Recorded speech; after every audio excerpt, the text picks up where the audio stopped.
Hello, and welcome to episode number 144 of the Lines Podcast. My name is Matt Brown, joined every single week by Brett Collson, where we run down all the big news, all the big happening, all the big bets, all the everything going on in this crazy gambling industry. At Brett Collson on the Twitter machine, at Matt Brown M2 on the Twitter machine. If you want to follow me, we're on Apple, Google, Stitcher, and Spotify. So go in, subscribe, rate, and review. We really do appreciate all of those as well. And by the way, we are on YouTube. That is /PlayPicks, our sister site.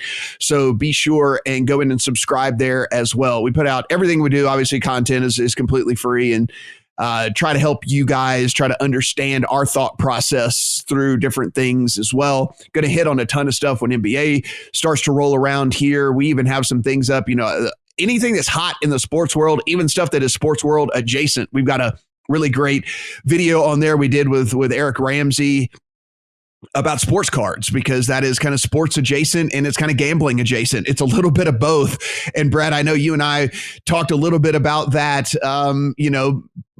several months ago, maybe 6 months ago or something like that. But the whole sports card thing is actually kind of in the realm of what we do, because you're taking your sports knowledge and you are kind of betting on the future of these cards and future actions and different things like that. It's a form of gambling that is just a different form of gambling. It is such a form of gambling. You're also gambling when you buy a pack of cards on what is inside that pack of cards. I mean, it really does align with what we do. Here's a question for you, though. I was looking at sports cards for my nephew. Yeah. But I feel like these kids it's not like we were when we were like 8, 9, 10 years old, starting to get into like trading cards, and we were actually like playing with trading cards. Yeah. They don't do that. Kids don't do that now. They play video games. Yeah. Like, how do I get my nephew into trading cards? I just don't see it being a thing with the kids nowadays. Yeah, I mean, it seems as if this boom is coming more from people our age and the age below that, because it's almost like our generation's form of like art, because like, I don't know about you, like I don't go buy paintings, and I don't, that's not my thing. I'm not into that type of deal.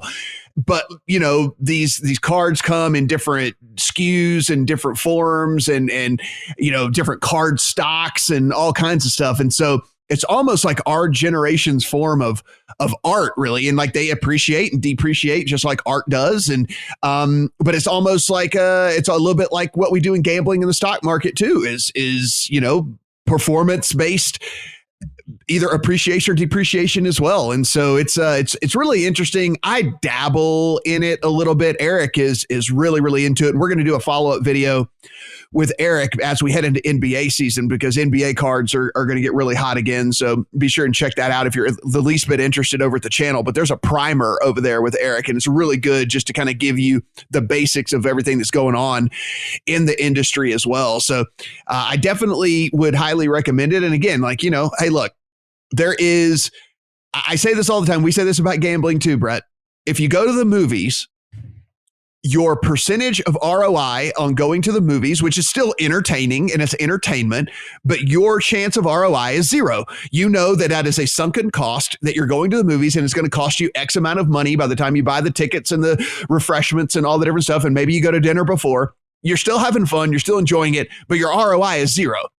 Well, in gambling, if it makes a game more fun for you to watch, there's at least a chance of ROI. Like you are spending money to enhance your engagement and also your enjoyment of the game that's on the television. And hey, you know what? You might screw around and actually win the bet. And so there's a chance of ROI. It's kind of the same thing that with sports cards as well, is that you go in and yeah, there's a chance you might brick, but there is a chance of ROI as well. And if your enjoyment comes and ripping open these packs and kind of getting the rush of seeing what you're getting, and if anything happens to be, a rare card or something like that, I mean, it all kind of falls in line in the same realm. And I think that's why you're probably seeing, I know you and I follow a ton of the same people on Twitter and whatnot. We're seeing a lot of the same people who we know from the DFS world, from the sports gambling world, from the poker world, all of those guys kind of getting into this as well, because it all falls in line with the same premise of all of those different things. Yeah, I'm curious to see what the sports card market is going to look like in like 30 years. If the next generation gets into it and if there is value there, will be really interesting to see, because obviously it's exploding right now. But like you said, a lot of that has to do with the people who are in our age group, who grew up with trading cards, playing with trading cards. I mean, that was it. Like all I did was play with trading cards when I was, that age. So yeah, it's going to be interesting. I think what you just said is a really good lesson too about treating gambling like a hobby. That it's recreational, it's entertainment.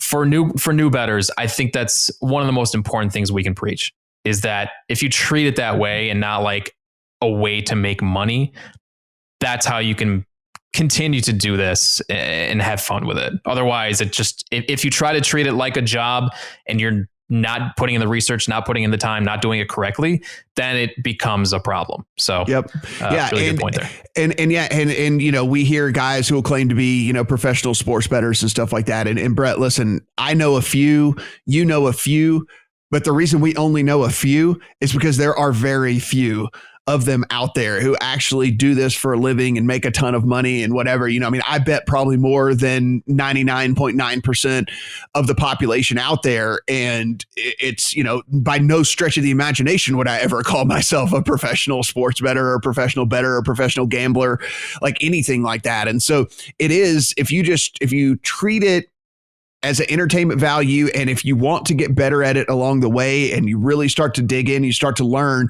that's the best way to go about it at first. Keep your bet small, make it an entertainment-based thing, and learn from either your mistakes or learn from people who are trying to help you get better at the whole thing. And you really can pick up a lot of stuff that can help you with your ROI down the line, small little things you can do to be a better bettor. And hopefully over the lines, podcasts like this, and there's a lot of smart people out there in the industry as well who are helping shape, that part of the industry as well, which I actually think is the most important part, is keeping this fun for people and keeping people involved and trying to get them to be good at this, as opposed to handing them just the keys to the car, right? Like, just that's not what we're going to do here. We're going to make you earn it.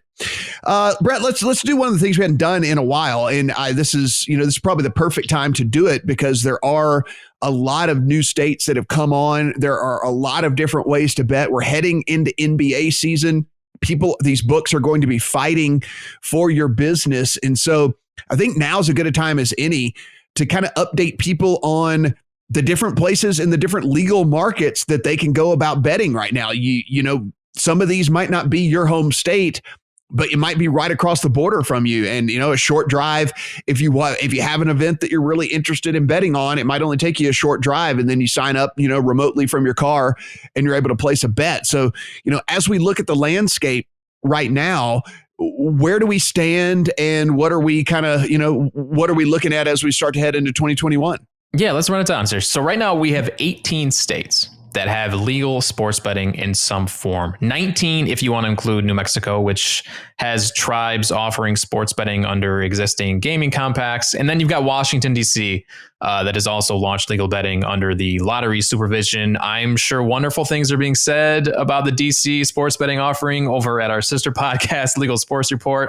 I'll leave the takes to Adam and Dustin over there. It's been kind of a mess. Online, there are 12 states that have launched online sports betting. Tennessee, Indiana, Illinois, Colorado, among the most recent to get off the ground here in 2020. And we are likely to see more coming soon. Michigan could launch legal online sports betting by the end of this year. They're already running at retail casinos in Michigan, but in the next couple of weeks, we could see Michigan residents placing bets on DraftKings Sportsbook, FanDuel, BetRivers, BetMGM. Several of those books have already started pre-registration with some great bonus offers.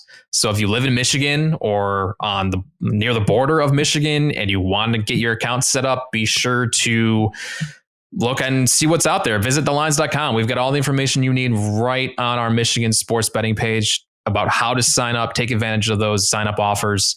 And yeah, it looks like Michigan will be up and running before the Super Bowl. Another state that could launch before the Super Bowl is Virginia.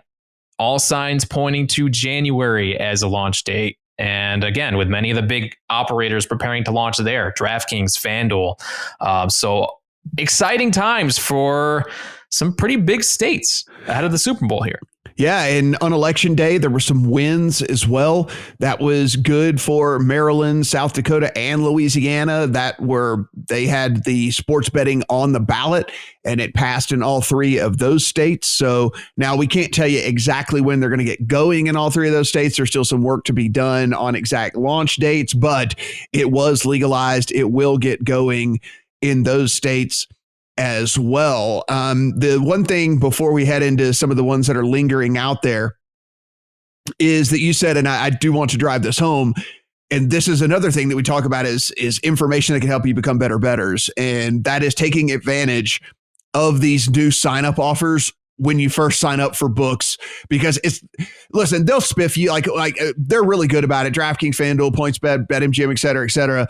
They're pretty good about sending you little promos here and there or whatever, but you're never going to get the type of promo that you get when you initially sign up at one of these books. Like, they're all competing for your business. So you're getting these either free money or free bets or match bets or deposit bonuses and all these different things like that you do not get once you sign up for an account later on in your journey with these books. And so you just go to, listen, we're going to sit here and we're going to tell you that we have the best offers because we do. So just go to the lines, go to the U.S. sports betting tab at the top of the page, click on your state, and you can see all the things that are there. But I mean, this is the time to take advantage of these things that they are offering you, because you will not see them again throughout your journey of betting with that company. You're never going to get that initial sign up bonus like you do when you sign up for the very first time. And so, I'm envious, Brett. I know you will take advantage of it when you finally get the option there in New York. But I mean, I'm envious because we don't have any of that stuff in Nevada. They're just kind of like, yeah, you're going to bet with us anyway, so just bet. Like, we're not giving you sign up bonuses or anything. But all these other states are, and so I cannot emphasize that enough, because man, getting free money from these places or getting free bets and all that stuff is just, I mean, that is just so positive EV for you. Yeah, and with the Super Bowl coming up too, there's going to be a lot of fun stuff in Michigan, in Virginia, and some of these states that have just launched, like Tennessee, Illinois, Indiana. Yeah, I am very envious. I'm crossing my fingers that New York will make some moves here in the next year. Yeah, I mean, that's one of the things where, you guys are probably saying like, wait, I thought New York has well, it does. But I mean, it has betting like, it has betting, but it's just New York City is so incredibly far away from these upstate casinos. And while Brett can get in his car and drive over to one living in upstate New York, it is not where the mass of the population is. And that population is getting on a train or getting in their car and they're driving to New Jersey and they're taking the money out of state is what's going on right now. These numbers that we're getting from New Jersey, don't get me wrong. There's a pretty big population in New Jersey, but we know that at one point, there was as much as 38% of the money that was coming in from New York alone, That's not even the people in Pennsylvania that cross over the border every now and then and all that. So hopefully, as you said, it continues to be brought up. It continues to be speculated that there will be online sports betting at least getting taken up yet again by the legislature. And Brett, I mean, as we continue to see these enormous numbers come out of New Jersey, you just have to wonder, what in the hell are these guys doing?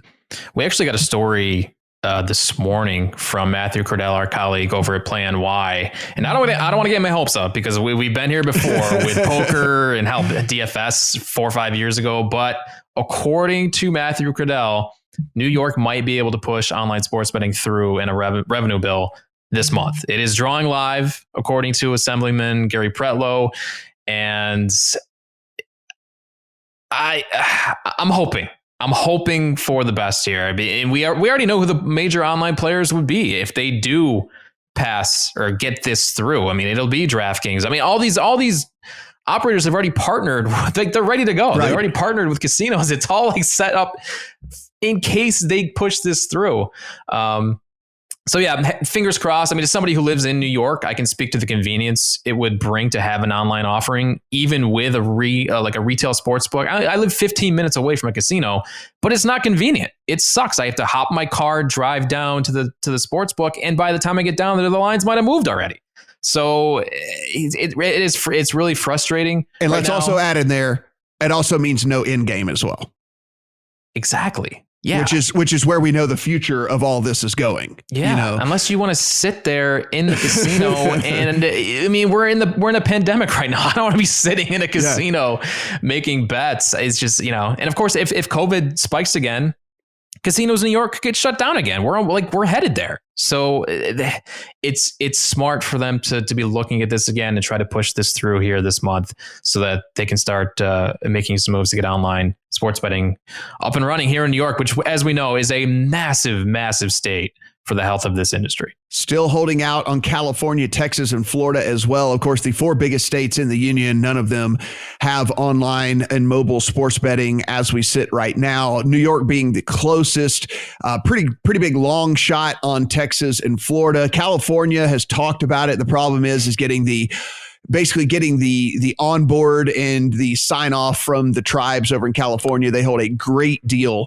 of power in gaming over in California. And so there's always going to be a lot of debate and a lot of stuff going on. Same deal in Florida. Tribes hold a ton of gaming power there as well. There's just no gaming in Texas whatsoever. So long shot on a couple of those states, and we shall see. But the full list: Arkansas, Colorado, Delaware, Illinois, Indiana, Iowa, Michigan, Mississippi, Montana, Nevada, New Hampshire, New Jersey, New Mexico, New York, Oregon, Pennsylvania, Rhode Island, Washington, D.C., and West Virginia. So it is a robust list. It is continuing to grow, as Brett mentioned. And hopefully, if you live in any of those states, go ahead, sign up for some accounts, get multiple accounts if you can. There's always going to be varying lines out there, and take advantage of all that stuff. And any of the updates on any of the other stuff that happens between now and the end of the year, be sure, as Brett said, check out our sister site at legalsportsreport.com. They are on top of every single thing that goes down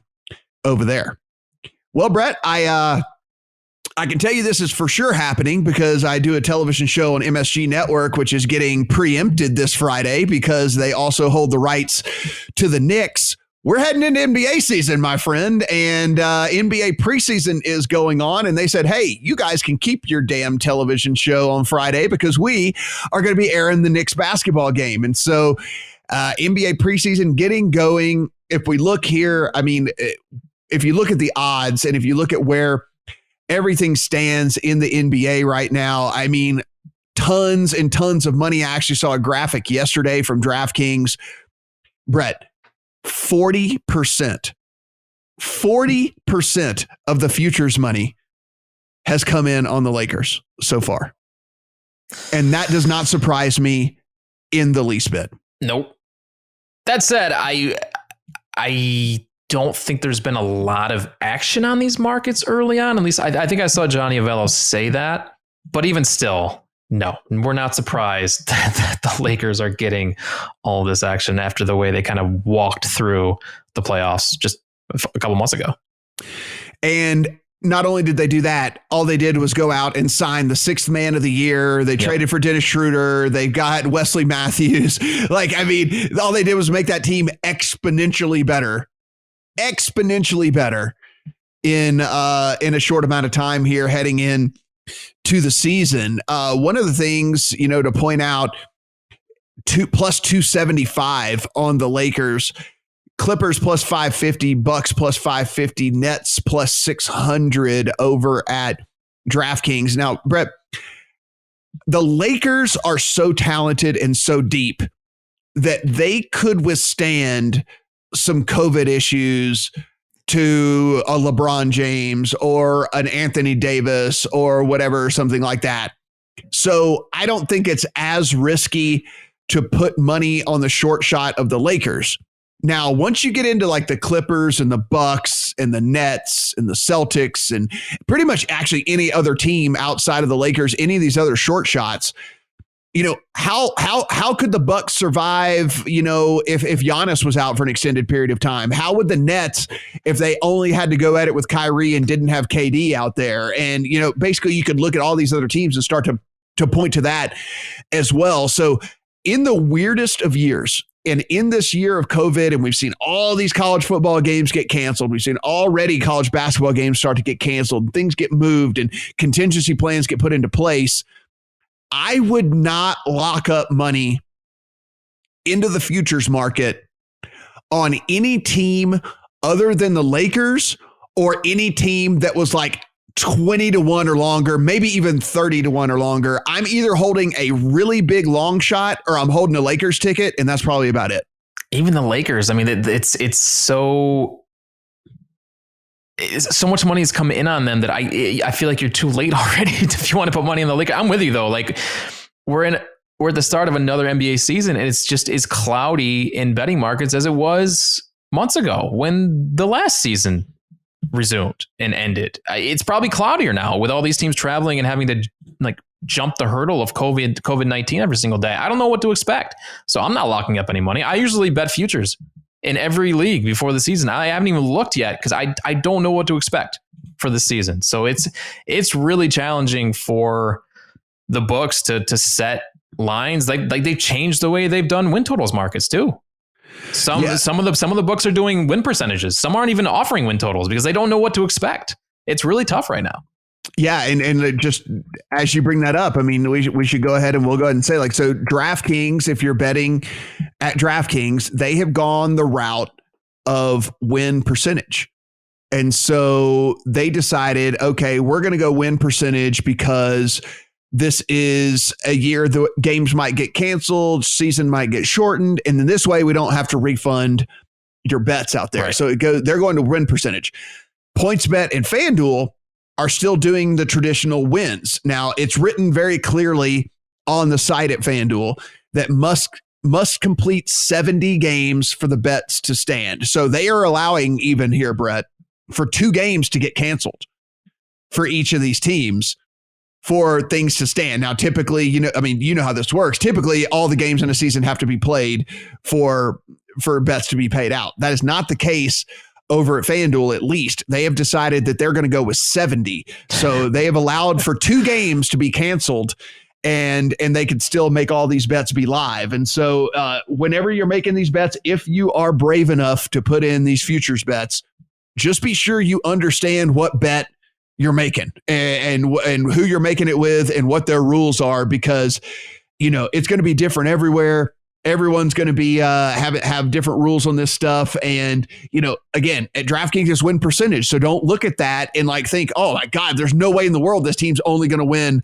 X amount or this team's definitely going to win whatever. No, it's win percentage. So it is not saying that the Lakers are going to win 66.5 of the 72 games.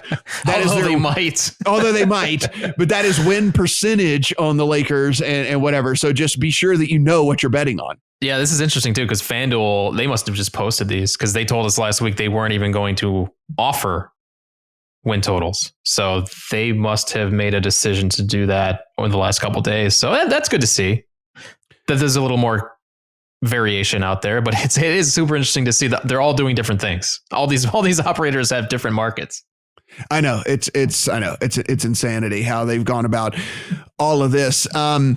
There's other, there's the other markets that are available, the traditional ones, who's going to win what division, the yes, no's on making the playoffs.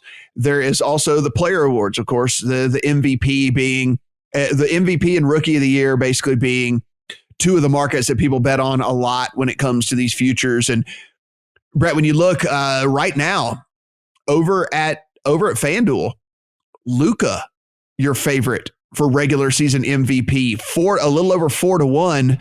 Giannis at second at plus 480. James Harden 750. Anthony Davis 850. Steph 850. And then after that, it is Durant at 13, and everybody else is longer than that. And so Luka coming in as your favorite to win MVP over at FanDuel. That's not all that surprising given the way he kind of like stormed on to the second half of last season. The interesting one here was, did you say James Harden 750 at FanDuel? James Harden 750 at He's FanDuel. 1,600 at DraftKings. Look at that. So is this where we go and say, oh, by the way, P.S., this is why you have multiple accounts? Yeah, that is super interesting. Well, is that because they're anticipating him going somewhere where he is far less likely to win MVP? Maybe so. But it is like it seems as if the two books have taken a stand, right? Yeah. Like they have decided that they are going to, that they're going to go different directions in this. I mean, again, it makes sense to me. I mean, like, hey, look, when we were previewing even the NFL this year, Brad, you and I found there were an incredible amount of differences in the futures markets that we were able to find, like, all over the place in the NFL. And so only right that is playing out here in the basketball side of things as well. Yeah. So I would say if you like James Harden, if you think he's going to end up somewhere, because I mean, it sounds like he's going to get traded.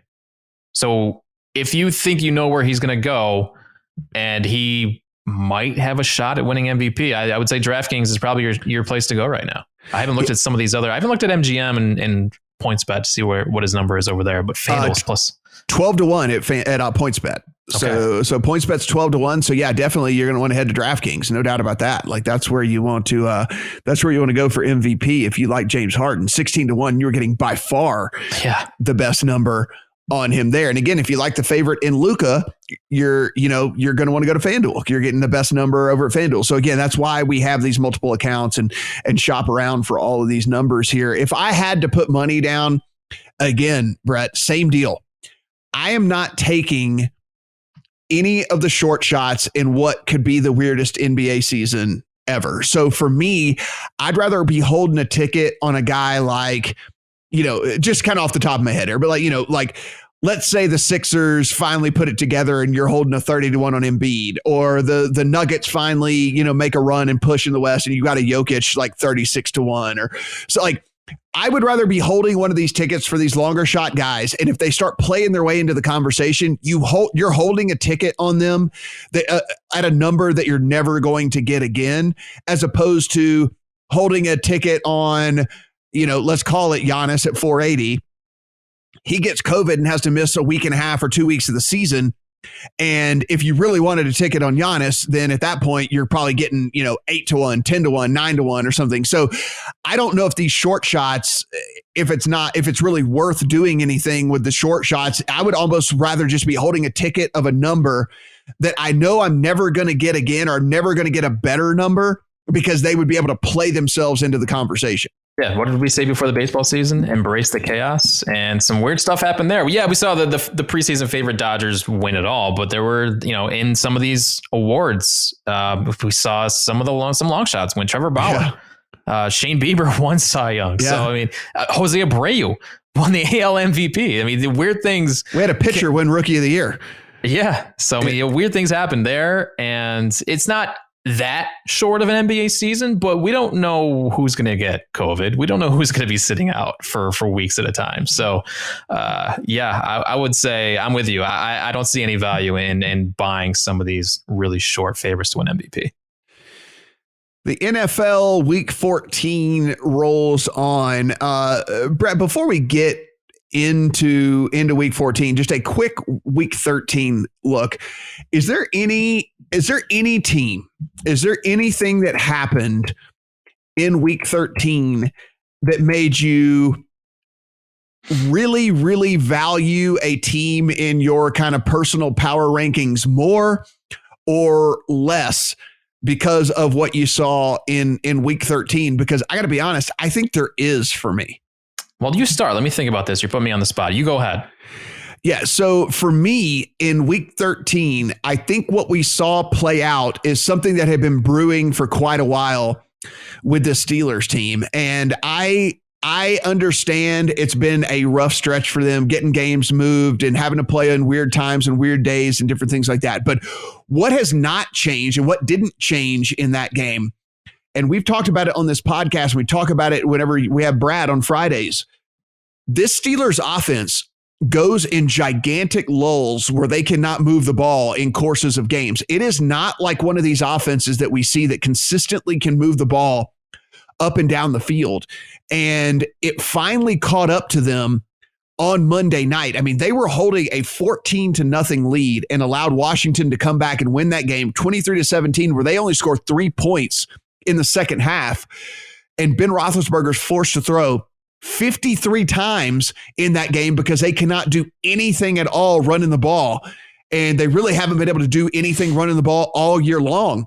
And this defense, as we mentioned, keeps them in every game, and it will keep them in every game. They had the ball in the fourth quarter, could have driven down and won this game. Ben got a pass tipped at the line of scrimmage. They picked it off. So the defense keeps them in every game. They've given up more than 24 points one time over the entire season. They didn't against Washington. They only gave up 23.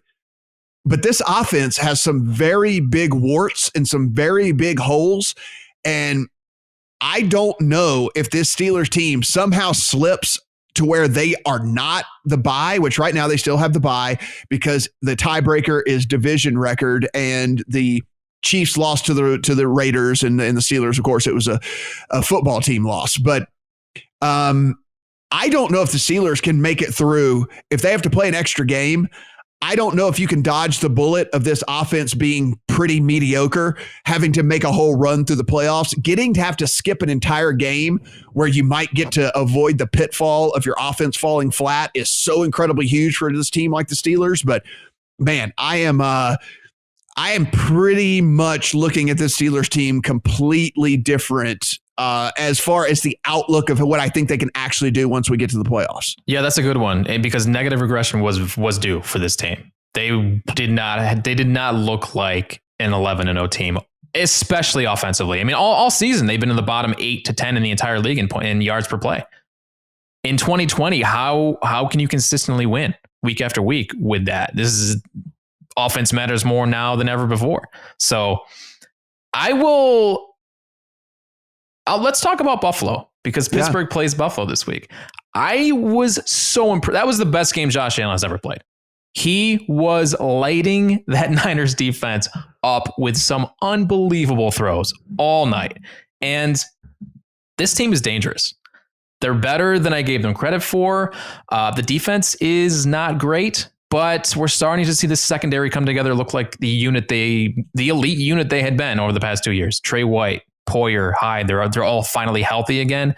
And man, we saw, we'll talk about this game a lot on Friday, of course, but I mean, this line opened Bills plus 2.5. The Bills are favored now against the Steelers after what happened on Monday night.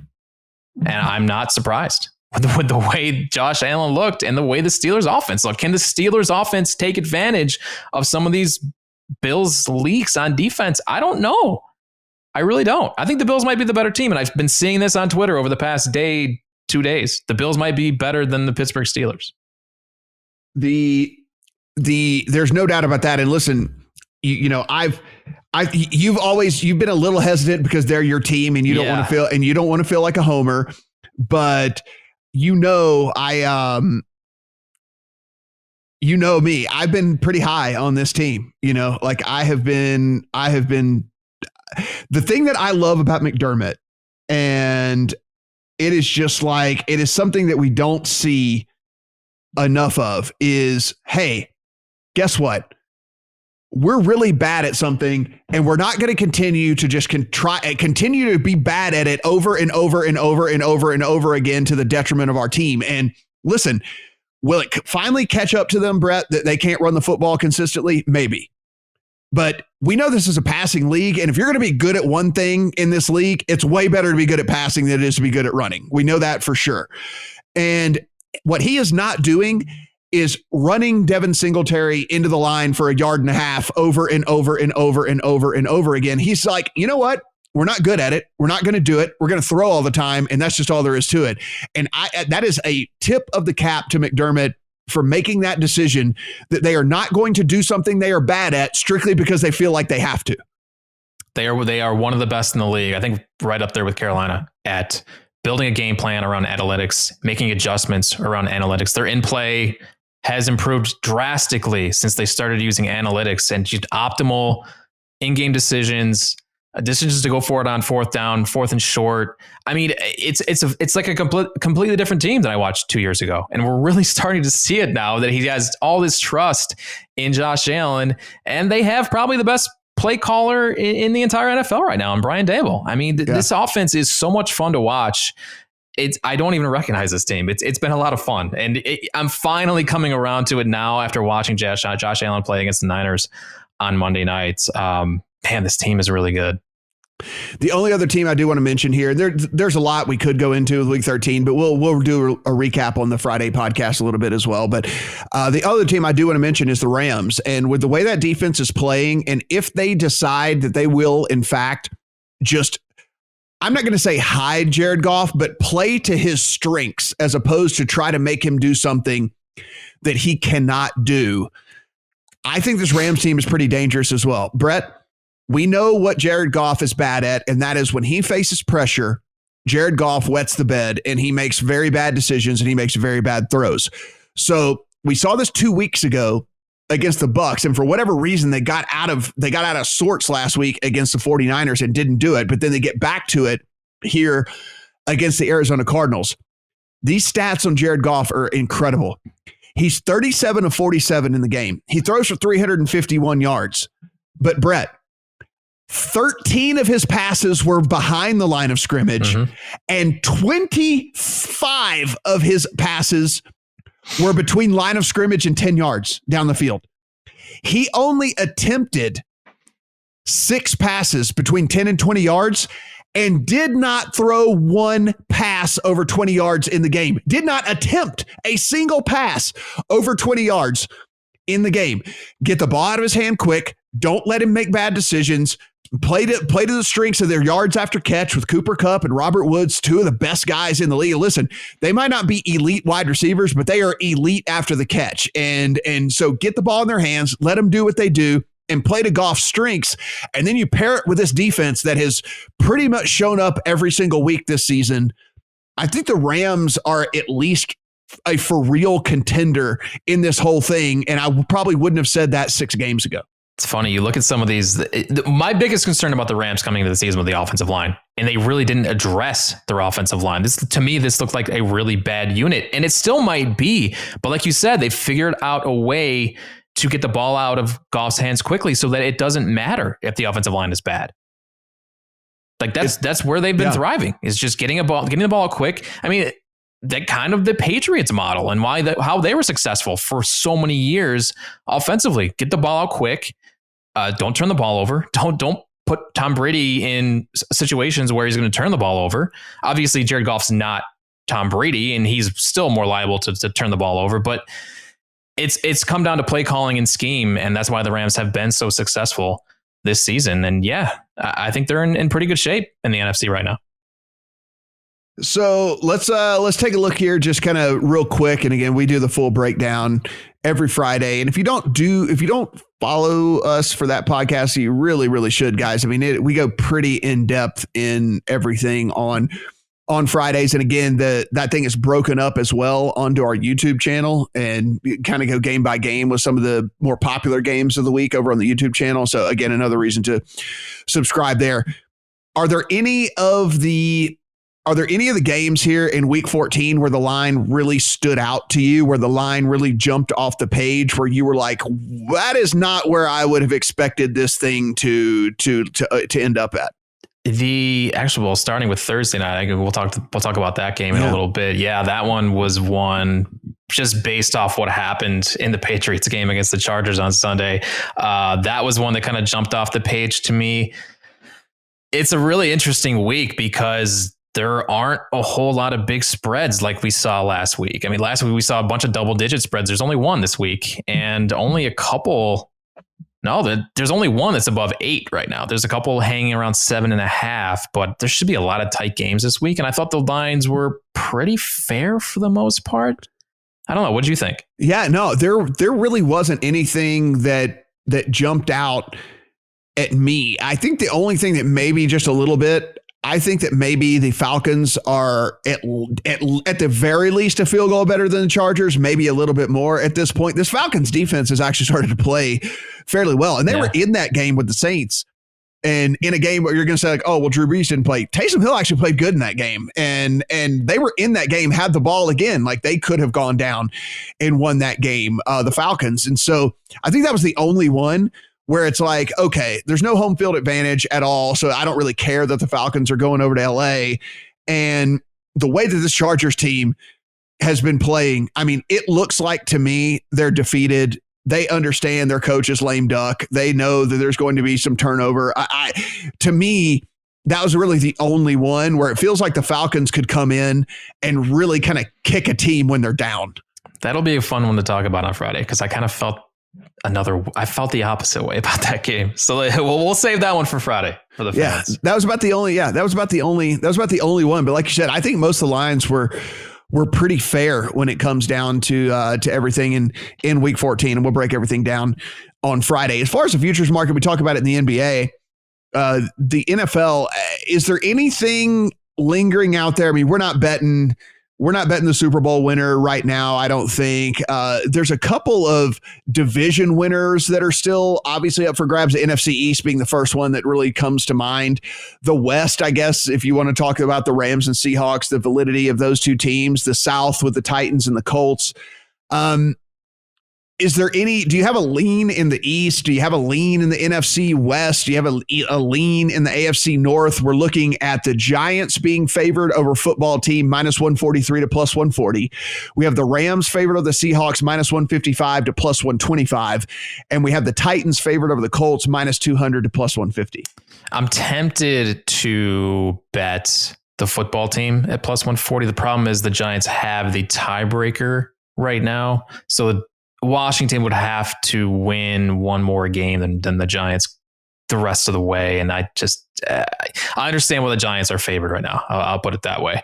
Everything else here looks pretty fair to me. Also, the Bills haven't locked up. That division looks way closer than it should right now. Like the Dolphins are one game back, but the Dolphins played the Chiefs this week, and the Bills already have beaten the Dolphins this season. So that's why the Bills are -1115 and the Dolphins are still +700. That game, that division is not as close as it looks in the standings.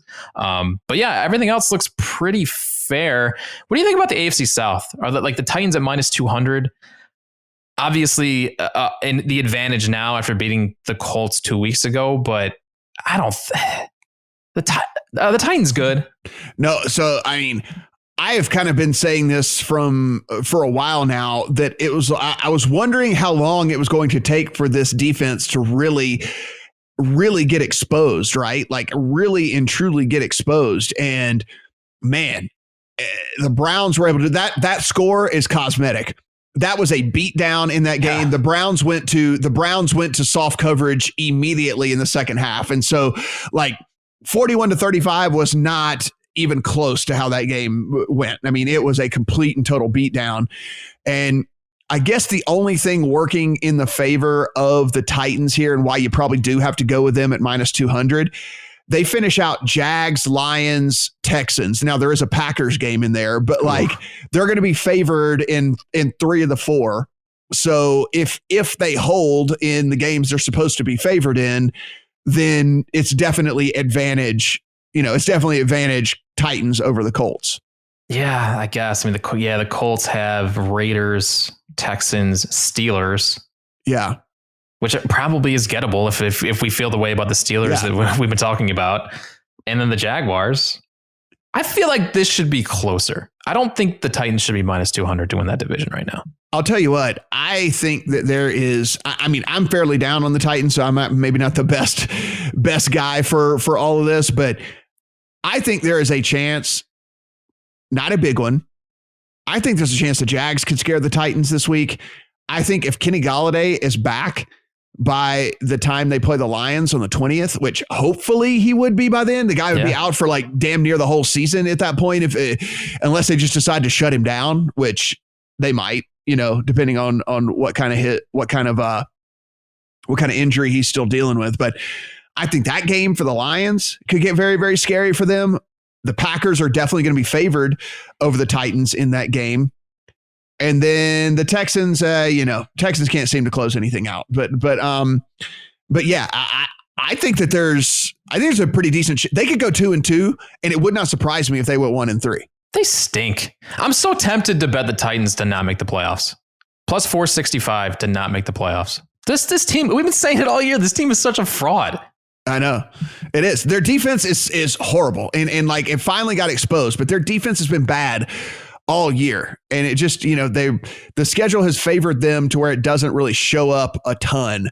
I mean, when you look, there are games on this schedule, which don't get me wrong, the Jags scored 30 on them the first time that they played. But there are games on this schedule where you look at this Titans team where it's like, okay, we talked about, we don't think the Steelers offense is all that great. Steelers didn't score a ton. Bengals obviously don't score a ton. The Bears are one of the worst offenses there are out there. For me, Titans probably the worst team that's going to make it into the playoffs this year. And I will be looking forward to fading them if I have the opportunity once we get there. Yeah, same. Are there any of these fringe teams that you think are gonna get in? Is there any team that you would feel confident in betting on, or is it kind of one of those deals where there's no real value at this point because it's just not, the price isn't worth it? Well, if I'm fading the Titans, then I would bet Indy. I guess that would be the one. I don't know what to make of Miami. They're in pretty good position to make the playoffs right now. But is their matchup this week baked into that fully? They're not going to beat KC this week. That's just not going to happen. So that's a tough one. Plus 130 to make the playoffs for Miami. I don't think I can get behind that. Yeah, that's about it for me. I don't like a ton of these. I don't really like a ton of these teams to be honest with you. So, look, I guess there is a case you could make a little bit if you wanted to for the Vikings. Look, if they can go 2-2 down the stretch, that finishes them up at 8-8. There's a case to be made for them there, but again, none that I really like all that much. So Minnesota is interesting because they're so good offensively that I could see them competing with really anybody. They could win out. I wouldn't be surprised by that. But at the same time, they're so bad defensively that they could also lose the rest of the season. So, yeah. I'm with you. As far as the MVP goes, I think it's Patrick Mahomes to lose. I don't think there's anything there for us to really discuss unless you think that there's a dark horse out there. If you wanted a dark horse, you missed your chance on Josh Allen last week. Yeah. That was the buy, I guess. But it has to be Mahomes. How can you? Look at these numbers. The guy is ridiculous. It's absurd. It's absurd. It really is. The only thing would be, like you say, at this point is, and please don't let this football gods please know, like, is any sort of injury or something like that, because and then it opens the door for another guy who's having under the radar, just an incredible season in Aaron Rodgers. If this any other year, the odds would be Aaron Rodgers minus 500, not Patrick Mahomes minus 500. But it's just but Patrick Mahomes is just, the guy is going to end up being like LeBron. It's going to be like, you could give it to him every year if you wanted to. You should. And they just don't. Remember, what was it? A month ago, 5 weeks ago, we were talking about Russell Wilson at even money to win MVP, and now he's just completely fallen off the radar. He's plus 2,000 now. I know. And the Jets are going to go 0-16, right? Yes. Yeah, they are. Yes, they are. I think. Last week was probably their last chance. Yeah, they're going to go 0-16, and they should at this point. If you can't win that game last week, if you're going to lose that game on purpose, then you might as well just go 0-16. Yeah. What was your take on that? They weren't tanking there, right? Like, you can't make the call down there to Greg Williams and be like, lose on purpose. You can't tell pro football players to do that. So even though he put them in a position to not succeed very often in most of that play. That's what I'm saying. That's what I'm saying. They didn't lose on purpose. The players didn't. He just put them in a situation to fail. If you remember the play before that, they got behind the defense again.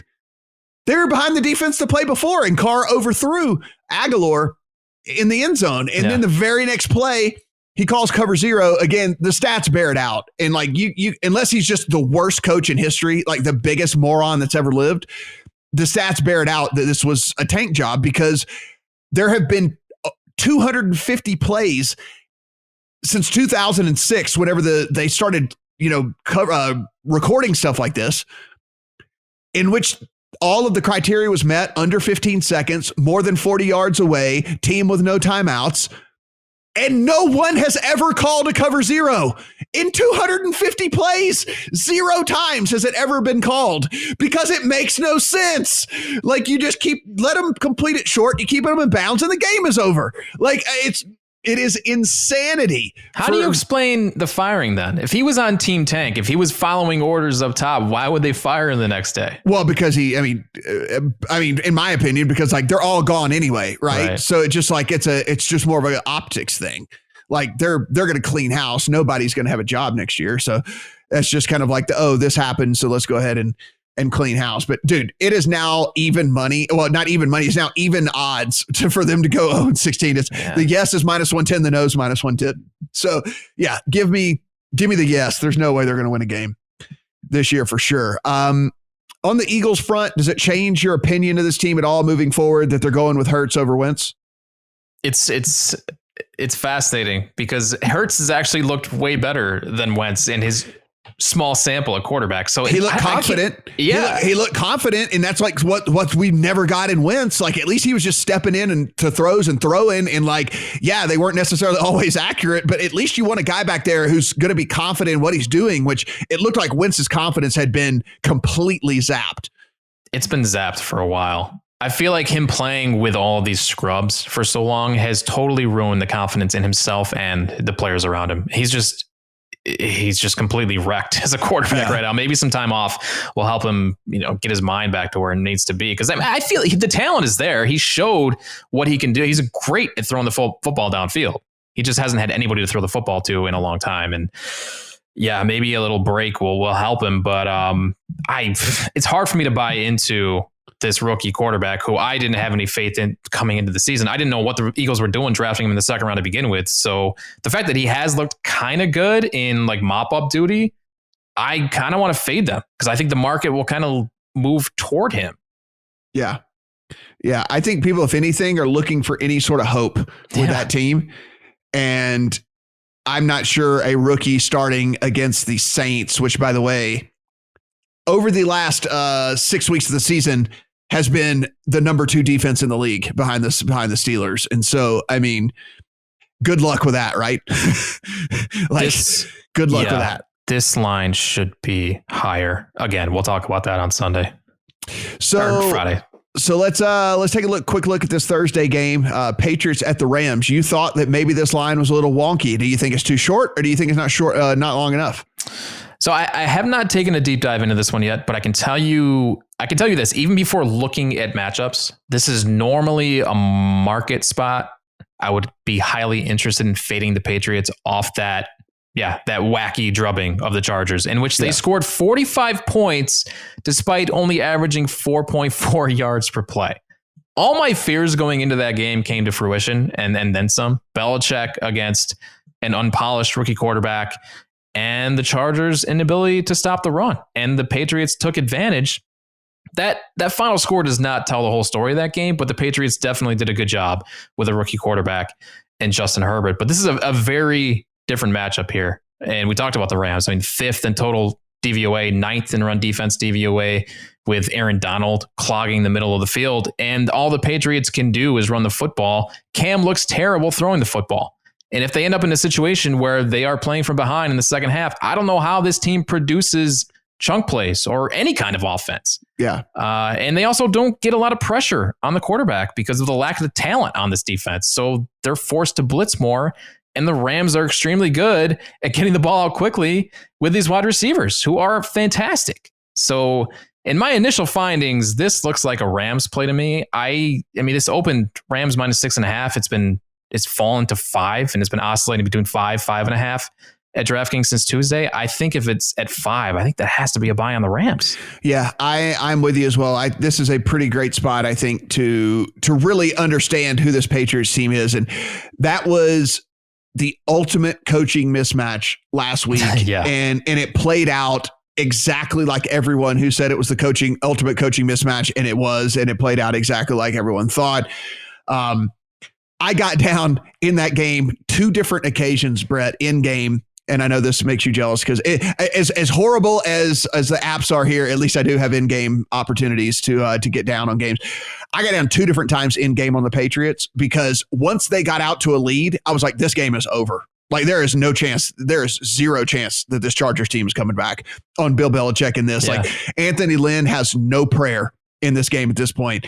And so I just kept laying it with the Patriots. Unfortunately, that worked out. And you look at this, and this is just a completely different game. We have a elite defense in the Rams. You do not have that in the Chargers. You have a team that is not going to be, listen, Belichick has the coaching advantage every time he steps on the field, but Sean McVay is not completely outclassed like Anthony Lynn is in this one. He is going to be prepared for things that are going on here. And plus, like you said, Patriots cannot pass the ball.